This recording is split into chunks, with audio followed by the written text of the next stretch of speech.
All right, guys. Today we are going to be looking at, again, one of my other favorite poets from this era for sure, E. E. Cummings. Um, so before we get into him, we're going to talk a little bit about his bio. So his name, fully, Edward Estlin Cummings. Now, when you see his name, you would usually see it with with all lowercase letters and no punctuation with the E's. There's no periods after those E's. That's the way he wrote his name, and that'll make more sense as we read. But it was a way also of de-emphasizing, his importance and ego kind of thing. I would say, but it was also just part of his style, and we're going to see that play out again a little bit as we read. He was born on October 14th, 1894, in Cambridge, Massachusetts. He received his BA from Harvard University, where his father taught, at least until his father became a Unitarian minister. So he shares that a little bit with Emerson's father. Emerson, and you'll also note that Cummings, in some ways, has some transcendentalist influence, I think, in his style. So I don't know, something with the Unitarians, I guess.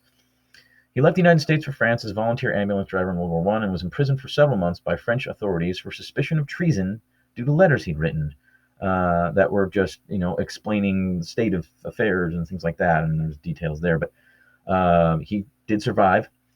Um, and he began writing poems as early as 1904. He also traveled throughout Europe, meeting poets and artists, including Pablo Picasso. Now, I'm going to pause on that one real quick. E. Cummings, for all intents and purposes, is the Pablo Picasso of poetry. So if you're thinking of Pablo Picasso's art and thinking, yeah, it's kind of weird and abstract and and all that kind of thing, uh, yeah, that's E. Cummings does pretty much literally the same thing with poetry and words. That'll make sense as we go through this a little bit. At the time of his death, September 3rd, 1962, he was the second most widely read poet in the United States after Robert Frost. I guess that goes, that's why I like those guys, I guess. Cummings' poetry is marked by unique grammatical choices in form. His poetry will cause a little bit of pause. He does some weird stuff. We'll talk about that. While it appears intimidating in the first read through, most of his poetry can be read through a lens of human insight and simple feelings that celebrate warm human relationships. So he is not your T.S. Eliot who's kind of lamenting the futility of life and so on. He's got a little bit more of a positive lean, um, but again, maybe some melancholy in it as well because he's a modernist after all. So a little bit more on his style. He uses quite a number of poetic devices, some never really seen before he used them, or at least not in any success. He uses enjambment a lot, so to kind of explain that again, enjambment's when you're uh, you're drawing an idea into the next line of poetry, and sometimes that's used for the sense of urgency or to draw your reader into the next line. For him, it's part of kind of the messiness that, like, ideas and thoughts and life itself doesn't have clear stops, and poetry itself shouldn't as well. And I think he kind of emphasizes that. So you'll see enjambment used a lot in that first poem. Parentheticals, a lot of his parentheticals are things that are meant um, to fill in the blanks or give us another direction. And sometimes they do weird things, and we'll talk about that in a second. Lists, nature, seasons, images. A lot of times are used symbolically to demonstrate passage of time. And again, with his parentheticals, he does kind of the same thing. A lot of times they are lists, and he's using them maybe for concepts and ideas that he wants to attach to in his poetry. Grammatical manipulation is a huge part of it, using pronouns as adjectives and um, various words, and the way he uh, presents the words on the page. And again, we'll look at that poem next to it and talk about that. Punctuation, capitalization, commas, and periods. And on that note, there is some echoes of Dickinson's poetry there, with use of punctuation, capitalization as critical parts of interpretation. Dickinson did the same thing with capitalization, and she used a lot of dashes, and people gave her a hard time. I mean, and she's only just kind of dipping her toe in that experimentation, but for her, they were necessary. Those pauses of thought and idea and shifts of kind of consciousness that she insisted upon in her poetry. Um, Cummings does the same thing, but in quite a more deliberate way and really to an extreme. So, regardless, Cummings was a unique and refreshing poet at the time who was doing stuff no one else had really ever done with any amount of success, at least in the way he did it. But then if you're willing to work a little, you can offer a lot of insight and take in the form of poetry. So I want to actually analyze that poem that's on this page here real quick. So right off the bat, the very first line you see there is, you can tell, okay, it's grasshopper. I mean, when you look at it, you're going, I don't know what it is. But when you look at the bottom of the page, you go, grasshopper. Okay, there's grasshopper. And it says, who as we love, up now, gathering into, right? And then he's got grasshopper written in between. And then there's a leap. It's going down, right? And he doesn't follow, weird, capitalization and punctuation there. And then he has the grasshopper. And then starting, right? And then he goes into this line, to rearrangingly, and then it says becoming, right? And he puts become inside rearrange, right? And then back to grasshopper. The whole entire thing, this whole entire poem, is literally a word and a visual literary representation of a grasshopper coming, to stop, right? And how it's flitting through the air, and he's demonstrating that process all through words and letters and punctuation. So in a way, I mean, what we're looking at really in some fashion is a concrete poem. It's just very, very unique in what he's doing to make that happen. So this is kind of an extreme. That's kind of your Picasso element, shall we say. The poems that we're reading today are a little bit more straightforward, a little bit. So without further ado, let's look at our first one. Oh man, gotta be one of my favorite poems. Anyone lived in a pretty how town, and I know when you read that, you go, okay, this is gonna be fun, great. When you look at the title here, something weird is going on, right? Because something doesn't make sense. Well, lots of things don't make sense here, but we're gonna walk through this poem. We're gonna read through the poem, and then we're gonna break it down stanza by stanza to see what he's really doing, and it's amazing how he puts this together. So just follow me on this. So anyone lived in a pretty how town, with up so floating many bells down, spring, summer, autumn, winter, he sang his didn't, he danced his did. Women and men, both little and small, cared for anyone, not at all. They sowed their isn't, they reaped their same, sun, moon, stars, rain. Children guessed, but only a few, and down they forgot as up they grew, autumn, winter, spring, summer, that no one loved him more by more. When by now and tree by leaf, she laughed his joy, she cried his grief. Bird by snow and stir by still, anyone's any was all to her. Some ones married their every ones, laughed their crying and did their dance, sleep, wake, hope, and then they said their never, they slept their dream. Stars, rain, sun, moon, and only the snow can begin to explain how children are apt to forget to remember, with up so floating many bells down. One day anyone died, I guess, and no one stooped to kiss his face. Busy folk buried them side by side, little by little, and was by was. All by all and deep by deep, and more by more they dreamed their sleep. No one and anyone, earth by April, wish by spirit, and if by yes. Women and men, both dong and ding, summer, autumn, winter, spring, reaped their sowing, and went their came, sun, moon, stars, rain. Okay, so if that didn't make any sense to you, you're in for a treat. Okay, so let's do this. So right off the bat, let's just talk about the title. So we have this word, anyone lived in a pretty how town, and we have a pronoun, anyone. Okay, what he's doing here, though, is he's using anyone as a proper noun. It is a person. And then we have this person, anyone, lived in a pretty how town. Now, pretty how, that's a weird word, how, like pretty nice town? But then how implies how does this work, or what's going on, right? It's not a pretty nice town. It's not a pretty small town. It's a pretty how town. How are people living here, and how does this all work, right? And so there's a question in that, right? So there we have our first line, and then we have, with up so floating many bells down. So here's kind of the key, an interpretive key to a lot of his poetry. So this doesn't make a whole lot of sense, but when we rearrange these words, right, we have, with so many bells floating up and down, right? And so what we have here is sounds like a relatively small town. It's got a church, but that seems to be an indication of time, right? Maybe there's an element of factory town or something like that. And then we have spring, summer, autumn, winter. Okay, we have list and we have time passage. He sang his didn't. He danced his did. So we have this weird thing. He sang his didn't, right? He sang about the things that didn't happen or the things he wanted to happen. And he danced, he celebrated the things that did. Women and men, both little and small, and we're not talking about, Lilliput or some Munchkin land. These people are little and small by their ideals. They're little and small by their thoughts. Cared for anyone, not at all. So they don't seem to care to this guy. He's an individual or something like that. They sowed their isn't, they reaped their same, right? So when you think of you reap what you sow, right? They sowed their isn't, they reaped their same. So they didn't get anything. They didn't grow or develop or have a greater understanding of life's purpose because they didn't invest in it. And then we have this list again: sun, moon, stars, rain.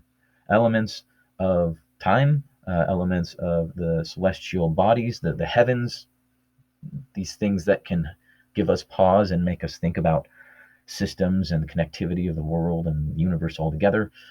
They're not doing that. That's not who these people are. But here we go. Children guessed, but only a few, and down they forgot as up they grew. Autumn, winter, spring, summer. So we have a passage of time. That no one loved him more and more by more. So we're introduced to someone else. No one. Okay? No one is our female. She's the heroine, right? And children guessed this. They seem to understand this pure love.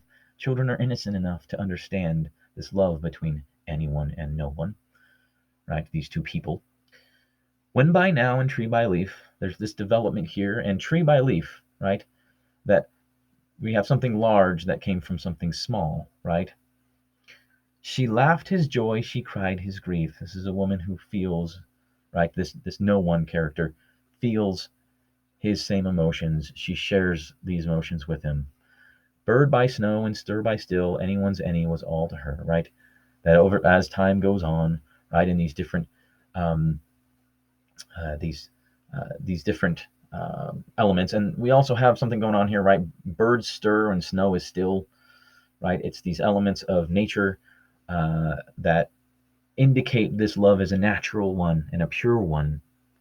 And anyone's any was all to her, right? And when we look at that, it's anyone is the fundamental part of the person's name, right? Anyone's any. Any is part of that person's name, giving it all to her, right? So there's half of him, there's all of him really that's going to her, right?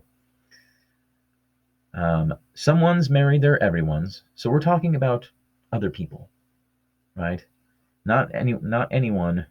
We're talking about someone's married their everyone's. All these other people laughed their crying and did their dance. They go about their days. You know, they celebrate their things. They do their dance. Just kind of go through the motions.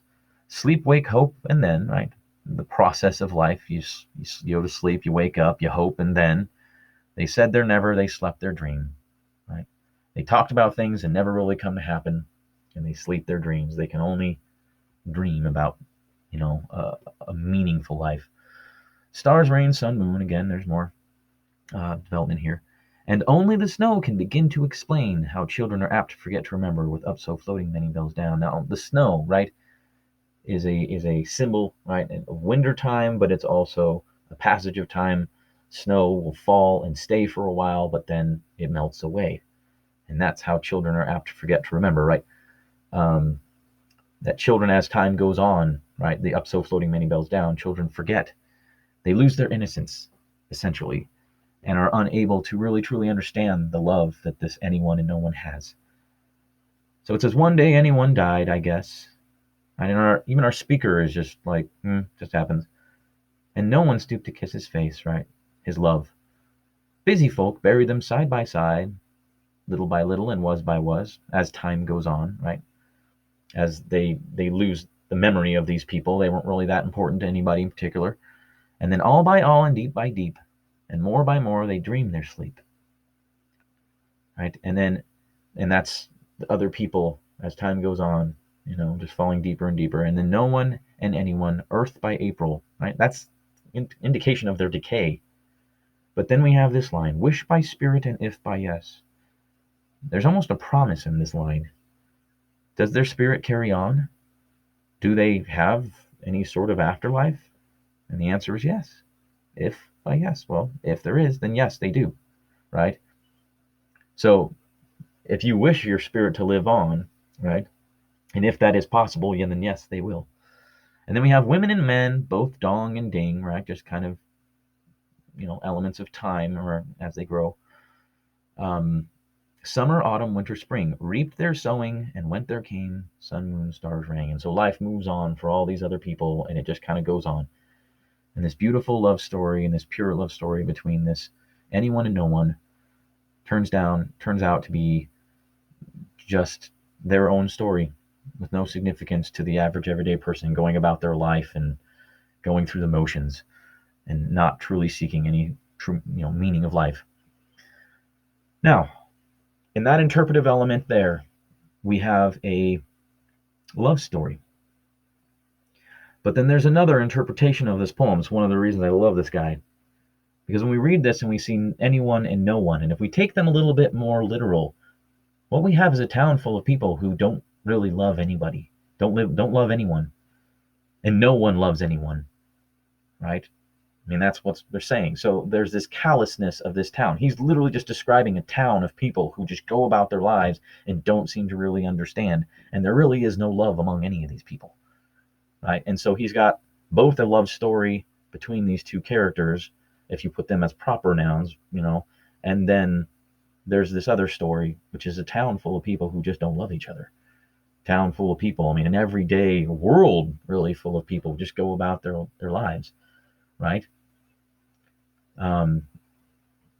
And this anyone, whoever it could be, an everyday average person, right? No one stooped to kiss his face. Everybody's just too busy going about their lives.